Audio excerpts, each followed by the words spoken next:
Shalom, selamat pagi, siang, dan malam. Karena saya nggak tahu, sahabat Yuk Mengajar menyaksikan channel ini, video ini kapan gitu ya. Sekali lagi shalom, Tuhan memberkati sahabat-sahabat Yuk Mengajar. Hari ini ada sesuatu yang beda nih. Ya, di sebelah saya ada my brother ya. Ini seorang anak muda dari Gereja Isa Al-Masih Condrokusumo yang mau berbagi kisah dengan kita pada saat ini. Apa kabar? Baik Om, luar biasa. Mantap. Bagaimana Om Yoyo, bagaimana? Puji Tuhan, baik. Mau tahu dulu nih, sahabat Yuk Mengajar, nama siapa nih? Nama. Oh, kalau nama saya Pandu Dewantoro. Ya. Pandu Dewantoro. Iya, Pandu Dewantoro. Biasa dipanggil Pandu di sini. Oke, jadi ini dengan Bro Pandu gitu ya. Bro Pandu ini anak muda loh ya. Kalau nggak salah belum menikah ya? Belum nikah, cuma muka saya yang tua. Sebentar ya. Kalau boleh tahu usia berapa? 22. 22 belum menikah, bahkan belum punya pacar, betul ya? Iya, belum. Segera daftar di nomor di bawah ini ya. Oke, nah sekarang ini saya tertarik dengan Pandu untuk kita ngobrolin nih. Di tengah-tengah kondisi anak muda yang banyak ragu tentang kekristenan ya. Anak-anak muda yang kemudian dengan mudahnya meninggalkan Kristus. Saya jadi tertarik dengan Pandu nih. Apa sih yang membuat Pandu di usia yang cukup muda, 22 tahun, tapi tetap ikut Tuhan Yesus? Untuk saya saya pribadi ini. Kalau saya pribadi, karena dari awal saya lahir itu diperkenalkan oleh orang tua itu ke Tuhan Yesus. Saya disuruh ke gereja. Ingat dulu itu setiap minggu orang tua berangkat ke gereja pagi. Saya nggak ikut ke gereja, tapi saya berangkat sekolah minggu. Oke. Itu jalan kaki dari rumah sekolah minggu itu. Oh, jauh kan jaraknya dari rumah ke gereja? Ya, nggak ada 1 kilo sih. Oh, dekat. Tapi ya lumayan lah untuk anak kecil naik turun. Iya. Itu pertama. Yang kedua juga saya suka ya sama cerita-ceritanya itu. Terus bisa dilogika juga. Itu logis juga sih menurut saya. Ya, banyak sih sebenarnya yang mengatakan nggak usah dilogika, tapi itu bahasa yang enggak. Itu bisa dilogika semua cerita-cerita itu. Kisah kekristenan atau konsep-konsep kekristenan yang bisa dilogika? Ya, ceritanya atau konsep ajarannya? Konsep ajarannya bisa, firmannya juga bisa itu. Oh, dilogika itu. Dilogika bisa ya. Dan rupanya Pandu ini cukup cerdas ya. Dia SMP, SMA juga di sekolah favorit di Semarang ya, betul ya? Nggak favorit gitu kan sih. SMP-nya nggak favorit ya. Puji Tuhan, saya suka, tapi saya suka di situ. SMP 30 saya. Oh, SMP 30 favorit dong. Iya. Favorit 30. SMA-nya SMA 5. Favorit cukup lah. Saya dulu mau masuk SMA 5 loh. Tapi nggak keterima, saya jadi SMA 6 ya, jadi setelah Pandu. Saya dulu mau di SMA 3, cuma nggak ada temennya aja, terus saya ke SMA 5. Oh, sebenarnya bisa ya? SMA bisa. 3? Bisa. Cuma nggak ada temennya. Malas ya. Oke, good. Jadi cukup cerdas, sehingga rupanya cara berpikirmu, Pandu, itu di logika. Iya, logika. Dan engkau bisa memahami firman Tuhan dari logika. Saya logika, tapi ya saya harus mendalami dulu, Om. Jadi contoh, hari ini ya ngasih. Ya kalau ada yang masuk ke saya, ya itu saya pikir-pikir. Kalau logika ya masuk, ya berarti masuk. Gitu aja, Om. Berarti kalau memang kamu menerima satu pengajaran, kamu harus tanda kutip mengujinya. Iya, menguji dulu. Ini bener kan? Iya, melogika saya dulu. Logika dulu ya. Aduh, mantap. Nah, sekarang ini nih. Sekarang ini Pandu masih tinggal di orang tua atau gimana? Ya, kalau sekarang ini masih ikut orang tua. Tinggal bersama orang tua atau ngekos atau? Kerja sih di Jogja, cuman ya masih kalau tinggal status masih lah sama orang tua. Oh iya, status nggak masih. Sendiri ya. Tapi kan sekarang berarti kan beda rumah nih. Maksudnya kebanyakan beda rumah. Ya kebetulan aja nih lagi mampir Semarang, kita bisa ngobrol gitu. Tapi kalau kamu ada di Jogja, tempatmu bekerja, apakah ada tantangan-tantangan dalam arti iman ya? Oh iya, maksudnya dari yang lain kan? Dari yang lain. Oh, banyak banget itu. Nggak cuma di Jogja, saya dulu kerja di Semarang di salah satu PT. Wah, Itu aja banyak banget tantangannya. Karena jujur sih, saya itu sering didebat sama yang lain. Tentang kekristenan? Iya, tentang kekristenan. Banyak yang bilang, dan saya yang paling jengkel sampai sekarang saya ingat, itu ada orang yang bilang gini, ini dalam bahasa sehari-hari saya aja lah. Yeah. Kamu itu masuk ke Kristen, apa kamu tuh tahu? Aku kan lebih ngeri daripada kamu. Dia bilang gitu. Iya. Dan dia bilang, aku ki sinau, soalnya sinauku, ibu kira bener gini gitu. Kok aku bisa yakin ya itu? Kalau saya digituin, saya nggak pernah jawab. Saya cuma tak diamin aja. Kalau dijawab panjang nanti mesti. Saya selalu diam om, nggak pernah saya jawab. Paling jawab ya sekecap, dua kecap. Setelah itu ya tak biarin, nanti juga reda sendiri. Gitu. Banyak sih kayak gitu. Lah bagaimana kalau kondisi di Jogja terutama ya, gimana kamu jauh dari orang tua, mungkin juga dari komunitas anak-anak remaja di Condrokusumo juga jauh gitu ya. Bagaimana kamu menjaga imanmu tetap tertuju kepada Yesus Kristus di tengah-tengah kondisi tadi itu banyak orang-orang yang tanda kutip mencibir gitu ya? Iya. Kalau itu sih menurut pandangan saya pribadi ya, orang-orang mencibir itu ya nggak berguna sih menurutku. Oh oke. Ya nggak berguna lah. Saya itu yakin sama itu. Dia mencibir pun ya saya yakin sama itu nggak berubah, tetap nggak berubah. Kalau cara menjaga yang pasti, cara menjaga yang pasti tetap percaya Tuhan. Itu satu kuncinya tuh percaya dulu Tuhan. Tuhan Yesus, kamu harus percaya Tuhan Yesus. Dan yang penting kamu mau kemana tuh, kamu harus minta seperti minta Tuhan Yesus. Intinya itu kamu harus bilang dulu ke Tuhan Yesus kalau kamu apa-apa. Saya contoh nih om, sering banget saya ini. Dan ini menurut saya nggak berdoa sih. Menurut saya entah ini doa atau hanya permintaan sih. Karena saya itu sering banget kalau perjalanan dari Jogja ke Semarang atau Semarang ke Jogja kan saya pakai motor itu. Saya tuh sering gini. Tuhan, ini dari Jogja ke mendung. Sedangkan aku paling malas naik kena hujan. Dari Jogja itu mendung. Gimana caranya sampai Semarang? Aku nggak kehujanan. Kamu minta itu ke Tuhan? Saya cuma bilang gitu loh. Sering banget. Ini sering tak buktiin. Serius. Sering tak buktiin. Itu ya. Saya itu sering lewat Muntilan, pasar Muntilan ya, arah itu ke kanan kan ketep itu. Saya sering lewat situ. Soalnya saya suka pemandangannya, saya suka nggak ada lampu merah malah di situ sampai lingkar Salatiga itu. Saya tuh paling suka lewat situ. Sedangkan situ mendung petang banget. Dan yang Magelang jalan arah Magelang itu cerah banget om. Tapi kamu pakainya yang mendung malah. Karena pemikiran saya, wah yang mendung ini tapi kok ngene, wah manut lah aku gitu. Saya selalu gitu. Nggak hujan sama sekali, cuma kabut. Itu sampai Semarang. Sampai Semarang itu satu. Yang kedua kemarin barusan itu saya. Kemarin itu hari apa berarti? Sabtu. Dari Jogja mendung tahu sendiri kan ini musim-musim hujan gini. Dari Jogja itu mendung banget. Saya kan suka lewat situ.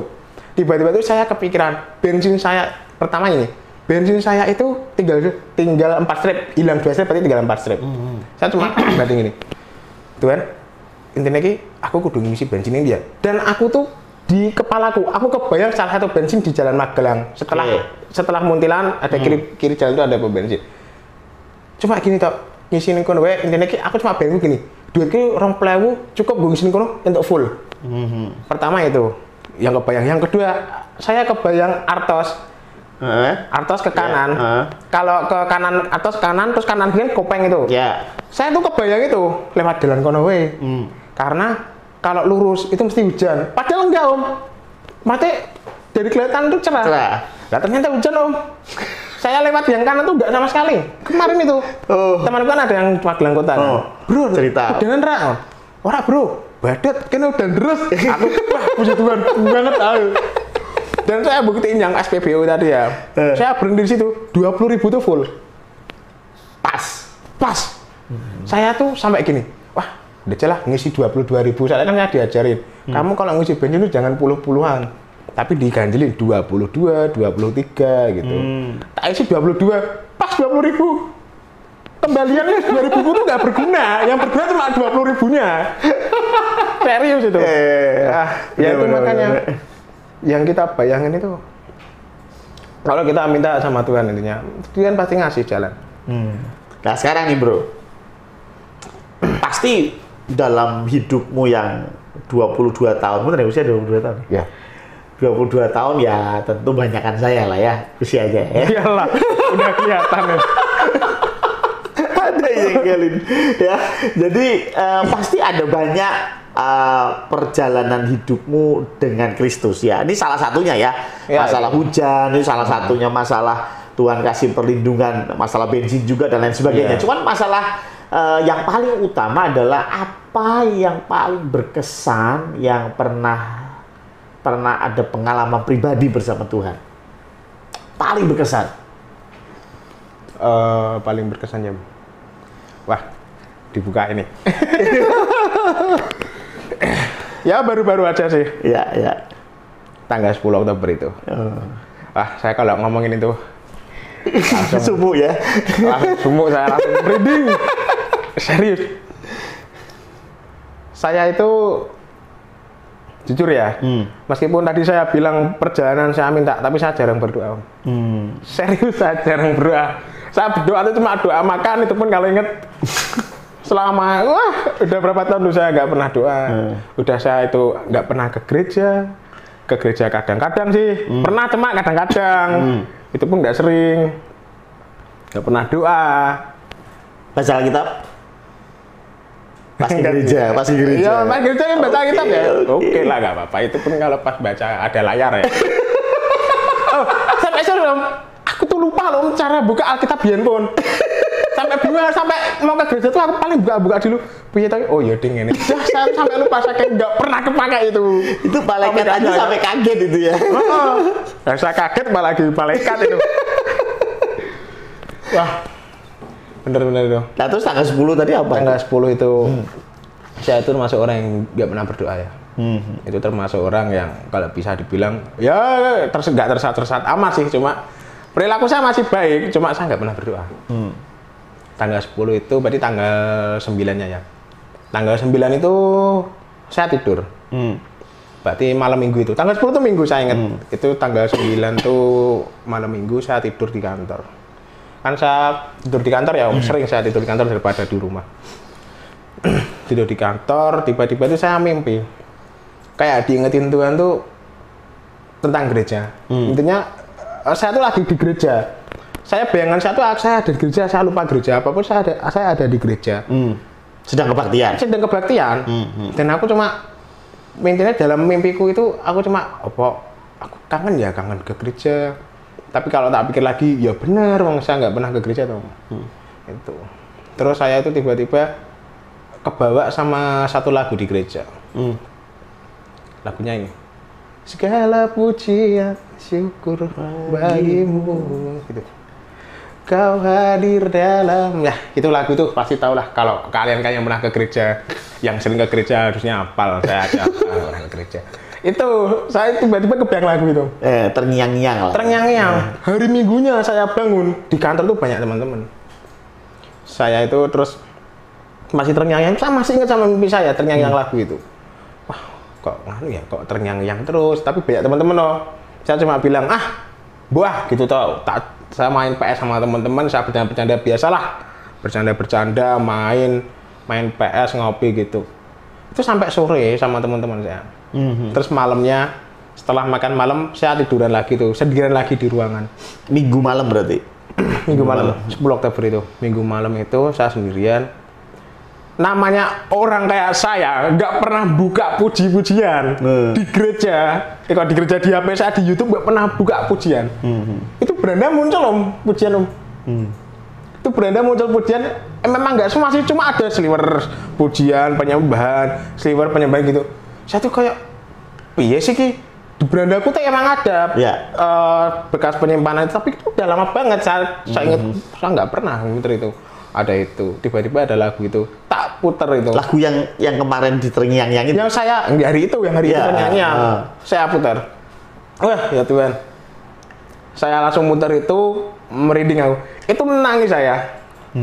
Menangis, intinya tuh kayak, ya Tuhan intinya, aku ki wong sing aku tuh nggak pernah datang ke kamu, aku nggak pernah berdoa ke kamu, berdoa pun, makan itu pun cuma ya sebatas doa aja, sebatas rasa syukur, ini berdoa aja sewajarnya, nggak gimana-gimana. Tapi itu Tuhan masih mengingatkan gitu loh. Aku yang seperti ini aja Tuhan ingatkan. Dan Tuhan nggak membiarkan aku tersesat itu lebih jauh. Amin. Saya cuma bayangkan ya pun, aku langsung kok Tuhan mengingatkan. Apalagi kalau aku nggak kayak gini, maksudnya kalau aku lebih rajin ke gereja, lebih berdoa gitu, lebih luar biasa kayak apa lagi itu loh Tuhan. Amin, amin. Ya saya intinya gitulah. Setelah pengalaman itu hari Minggu, 2 minggu yang lalu ya orang lebih ya. 2 minggu yang lalu. Terus apa yang berubah dari kehidupan?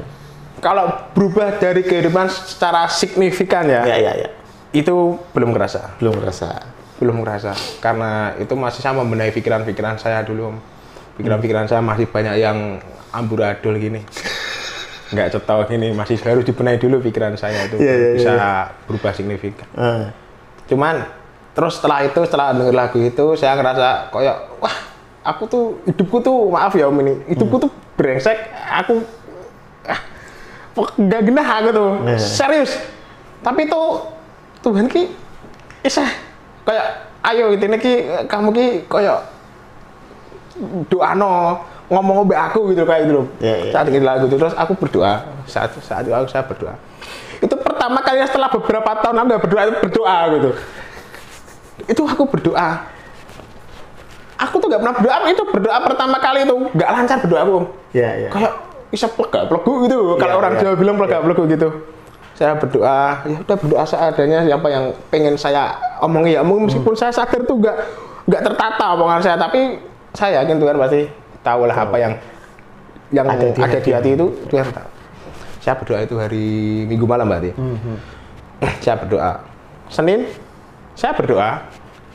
Lah, Selasa, Rabu atau Rabu Kamis saya nggak berdoa lagi. Saya begitu. Hari Selasanya apa? Antara Selasa, Rabu atau Rabu Kamis ya? Itulah pokoknya agak padas itu hari 1 dan hari 2. Hari 1 itu badannya capek semua. Saya pulang ke rumah saudara. Sebagai informasi ya, saya kan punya saudara di Jogja dan pakaian saya juga ada yang di situ, jadi saya ke situ juga. Ke situ badan rasanya capek semua, udah pengen geletak, pengen tidur, malas berdoa saya. Saya malas banget berdoa. Wah, pokoknya aku mau tidur, cuma badan mau tidur. Berdoa besok nah aku bilang gitu. Terus saya tidur. Jam 3 itu bangun saya. Jam 3 dibangunin, kok seakan-akan ki ndonga gitu. Kayak ndongono kayak gitu loh. Jam 3 pagi. Pagi. Jam 3 pagi dibangun gitu. Saya disuruh berdoa. Terus saya gitu. Terus tak lanjutin tidur nggak berdoa. Hari keduanya saya nggak doa lagi. Dibangunin lagi jam 3. Itu sampai sekarang kayak gitu. Kalau saya berdoa, aku nggak bangun sampai pagi. Tapi kalau nggak berdoa, jam 3 pasti jam 3 bangun. Pasti jam 3 bangun. Wah, entah itu. Jam 3 bangun kadang ya namanya aku kadang juga ngantuk gitu. Karena saya tuh kalau jujur ya, kalau berdoa pasti ngantuk tuh anggap terus. Jadi nggak konsen. Serius aku nggak konsen. Dan aku tuh paling suka doa kalau pas aku nggak angop, itu enak. Cuma kalau pas angop itu ya, saya berdoa aja angop terus gini ya, biar caranya genah gitu. Gitu. Lah itu yang jadi yang itu dibangunin setiap jam 3 itu. Jam 3 dibangunin kayak disuruh doa, jam 3 dibangunin disuruh doa. Itu, dan saya juga bersyukurnya ya. Itu tanggal berapa? Tanggal 10, terus tanggal ini sekarang tanggal 24. Terus berarti kemarin lagi tanggal 17. Lah, ini yang saya paling gini Om. Tanggal 17 itu kan saya diminta ngisi acara Genji. Ya. Sama beliau dimintain tolong untuk datang ke Genji untuk ngisi sebuah acara lah. Saya datang ke situ. Saya naik ke mimbar. Itu tuh kayak ya Tuhan, aku ki suwi banget rak ngendak iki. Aku ki suwi banget. Aku ki dulu pelayanan. Aku dulu sering pelayanan. Sering ikut bantuin dekor Pak Uung di sini, naik di sini, tidur di sini. Terus ini setelah sekian tahun, aku tuh nggak pernah pelayanan. Otomatis saya ke gereja nggak pernah naik ke situ, sama sekali saya nggak pernah. Ya cuma datang ke depan paling cuma persembahan udah pulang, nggak pernah naik. Itu sana itu kayak wah ya Tuhan, akhirnya aku gini mana aku naik lagi. Terus saya duduk, saya enjoy. Itu Om ya pagi bilang toh, kalau saya harus ke gereja diminta tolong itu toh. Saya berdoa loh Om, berdoa biar apa? Aku ki iso ora gitu loh. Mati bisa. Aku takut kalau kata-kata toksikku ini itu keluar di mimbar karena saking seringnya saya nggak pernah itu saya takut. Saya berdoa intinya ya Tuhan, aku ki maju, aku mah ning kono. Intinya di situ tuh saya jadi contoh, dilihat banyak orang. Dan aku harus menampilkan sikap yang cukup baiklah dilihat sama orang, paling enggak baik sikapnya, omongannya gena, saya naik. Udah, saya bisa di situ saya juga berpikir baik. Juga ya lumayan lah menurut saya. Cuman anak-anak itu bikin emosi ya. Anak-anak bikin emosi memang.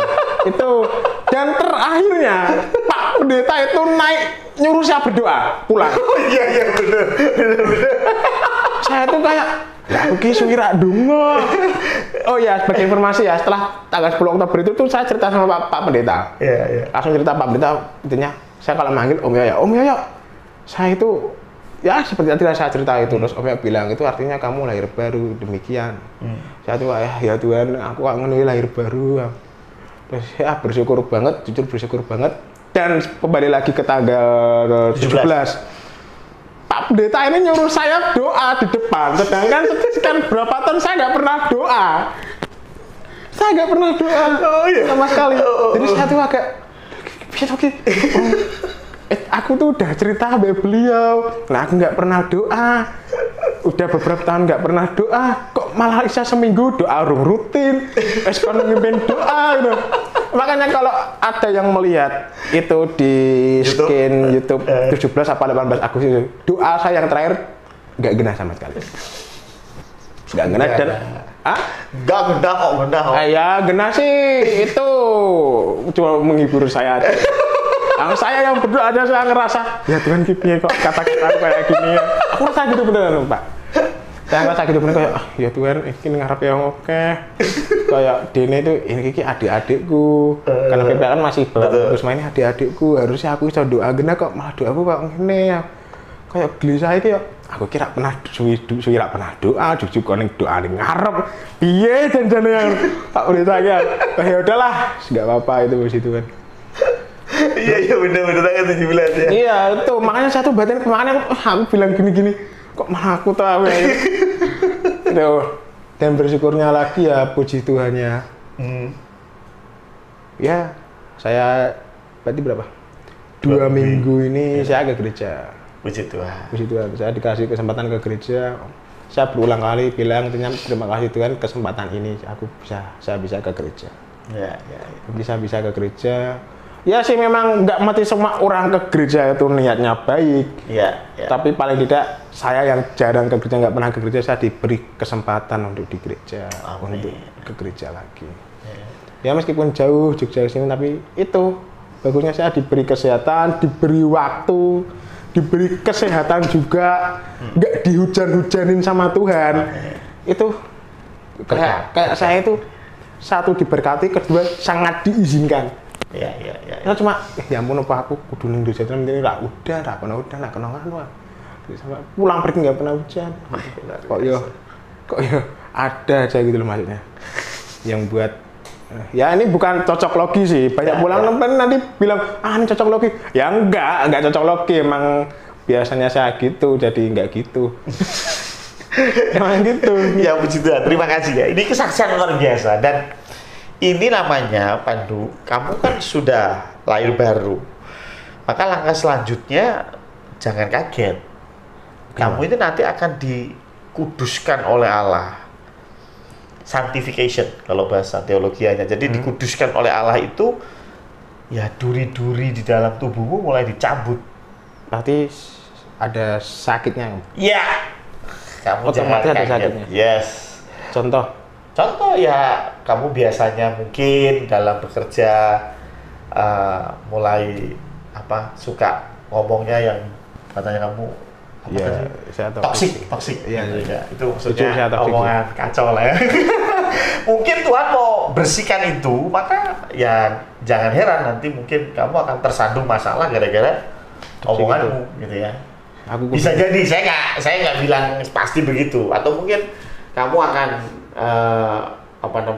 mulai menghilangkan kebiasaanmu yang males misalnya, ya toh Tuhan izinkan kamu nggak bisa tidur, itu pun juga sebetulnya kan nggak nyaman. Nggak nyaman. Tapi itu bagian dari bagaimana Tuhan menguduskan kamu. Semakin lama kamu akan semakin bisa berdoa. Nah, saya berharap kalau saya lihat ceritanya Pandu, Tuhan baru mau mengubahmu di bagian berdoa. Ya toh? Ini kamu terus mau konsisten berdoa di hadapan Tuhan. Tapi bukan berarti itu akhir. Iya. Setelah Tuhan dandani doa, mungkin Tuhan akan dandani yang lain. Ya. Dan kamu pasti, saya yakin dan percaya, semakin hari semakin baik. Ini video tanggal 24 Agustus 2021. 24 Oktober. Oh sorry, 24 Oktober 2021 ya. Yeah. Saya rindu 5 tahun dari sekarang kita nonton video ini lagi, dan saat itu dilihat jauh lebih baik. Ya, amin. Nah, sekarang cita-citamu ke depan deh, impianmu ke depan apa? Siapa tahu tidak hanya masuk video, tapi Tuhan mendengar dan Tuhan kabulkan apa yang kamu mau. Apa sih cita-citamu 5 tahun ke depan deh? Ya bukan siapa tahu Tuhan mendengar, ya Tuhan pasti mendengar. Oh iya, luar biasa. Maaf. Saya yakin itu, Tuhan pasti mendengar. Cuman belum waktunya. Itu aja. Mantap. Oke, 5 tahun ke depan deh. Targetmu apa? 5 tahun ke depan. Kalau 5 tahun ke depannya. Jadi kan 22 tahun, berarti 27 tahun. 27. 5 tahun berarti saya umur berapa? 27. 27 tahun, berarti saya umur 27, 5 tahun ke depan. Yang pertama, saya pengen rumah sendiri. Pengen beli rumah sendiri? Pengen punya rumah sendiri. Punya rumah. Yang satu itu. Ya. Pokoknya itu yang paling saya utamakan dari sekarang. Penting saya punya rumah dulu. Oke. Rumah sendiri dulu. Yang kedua, lebih tertata lah kehidupan saya. Sehari-hari saya lebih tertata, omongan saya lebih tertata itu masuk cita-cita juga loh. Kalian yang dari sekarang ngomongnya masih toksik itu masuk cita-cita kalian loh. Ngomongan jadi benar itu. Iya. Itu terus bagaimana dengan jodoh? Ada target nggak 5 tahun? Ada. Okay. Saya itu cita-cita, ya bukan cita-cita sih. Tujuan saya bukan lebih ke cita-cita. Cita-cita sih pengennya nikah secepatnya, mapan secepatnya. Cuma tujuan saya tuh pengen nikah di range saya umur 27 sampai 30. 27 sampai 30. Iya, saya pengen tuh 27 sampai 30 itu. Jadi kurang lebih kalau 27 ya paling nggak udah ada gandengan lah ya. Harusnya sih. Asik. Harusnya ya. Harus ada gandengan. Dalam nama Yesus, saya bisa bangun rumah dulu. Yang penting saya nggak mengesampingkan orang tua. Yang penting. Iya, betul. Yang penting tuh kalian tuh meskipun kalian belum kerja, kalian kerja tuh yang penting orang tua seneng dulu. Oh, oke. Kalau kebanggaan orang tua tuh nomor 1 pasti. Itu kalau buat saya sih. Yang penting orang tua bangga, nggak nyusahin orang tua. Kalian tuh jangan nyusahin, kalian harusnya banggain meskipun kalian masih muda. Itu. Terus yang penting saya bisa nyekolahin adik saya, itu juga penting. Ya, itu sih kalau tentang tujuan ya. Itu sih cita-cita saya 5 tahun ke depan. Iya. Pasti saya yakin dan percaya Tuhan siapkan yang terbaik untuk depan. Amin. Oke. Oh ya, sebentar lagi. Ya. Saya tuh pengen gimana ya? Ini kalau bisa di blur, kalau bisa jangan di blur, kalau di blur juga nggak apa-apa ya Om, atau Mbak Vero, kalau mau di blur nggak apa-apa, kalau nggak di blur juga nggak apa-apa ini. Ya gimana? Saya itu punya cita-cita. Ya. Ini entah, ya ini kalau saya sekarang ya, saya kan punya bude. Bude 2 sama orang tua saya 1, yang dari mama sih tadi. Saya tuh pengen bangun rumah itu khusus untuk hari tua mereka. Jadi anak-anak mereka kan ada yang di Semarang, ada yang di Jakarta, dan saya kan di Jogja. Sebagai info aja, yang saya tuh kepengen balik ke Jogja. Pengen ada cucunya yang balik ke Jogja, dan mungkin dalam nama Yesus ya saya bisa bangun di Jogja dan saya kembali ke Jogja. Saya pengen punya rumah satu lagi untuk masa tua orang tua saya. Oh. Jadi saya bisa melihat mereka, mengontrol mereka, merawat mereka. Karena saya itu cukup yang membuat saya jengkel ya. kalau lihat-lihat berita itu banyak orang-orang anak-anak yang menelantarkan orang tua. Terus saya sering loh, saya di jalan, yo ini mungkin secara tidak sengaja ya, meskipun saya tidak berdoa, tapi saya mengucap baik. Saya kalau sering lihat nih naik motor, naik mobil, pokoknya di jalan itu ada orang tua, entah dia jualan, entah dia cuma di pinggir jalan, terus ngemis tapi nggak bisa jalan tuh gitu tuh. Saya cuma bilang gitu kan, ini lagi anak-anak piye toh, saya cuma bilang gitu. Entah, saya nggak peduli ya, entah dia punya anak atau enggak. Sepenting nek anak-anak ini gitu loh. Dan kalau nggak dia punya anak, ini nek lebih yo Tuhan dan dibarke wae. Dan dibarke aja nggak nekok ngene aku paling nggak bisa melihat gitu. Sama Deddy Brown tahu. Paling nggak bisa melihat gitu. Jadi makanya mungkin banyak orang yang beranggapan ya, iya Pandu ki gue status ini lebay jangan. Emang aku sayang orang tua aku. Bukan orang tua aku dari aku sendiri ya. Orang tua aku tuh mereka tak anggap orang tua. Orang tua aku. Makanya itu aku sayang sama mereka meskipun mereka punya anak. Tapi kalau aku bisa melindungi mereka, mengawasi mereka, aku pengen tak awasi semua om. Itu salah satu cita-citaku juga itu. Itu salah satu cita-citaku dan udah tak sampaikan juga ke orang tua aku sendiri. Aku bilang, Mah, saya tuh punya angan-angan gini. Dan semoga aja bisa terwujud. Aku bilang gitu. Bisa terwujud. Saya pengen banget itu. Punya rumah khusus orang tua saya. Khusus orang tua saya, bukan hanya orang tua saya. Ya begitulah, saya nggak pengen orang tua saya itu kayak yang nggak dihargai sama anak-anaknya yang lain. Cuma itu aja sih. Cita-cita yang luar biasa. Iya itu cita-cita sih, itu bukan cita-cita sebenarnya. Kayak emang saking sayangnya aja kalau menurut saya. Jadi nggak pengen saya orang tua saya itu gimana. Berarti saya boleh kasih satu masukan.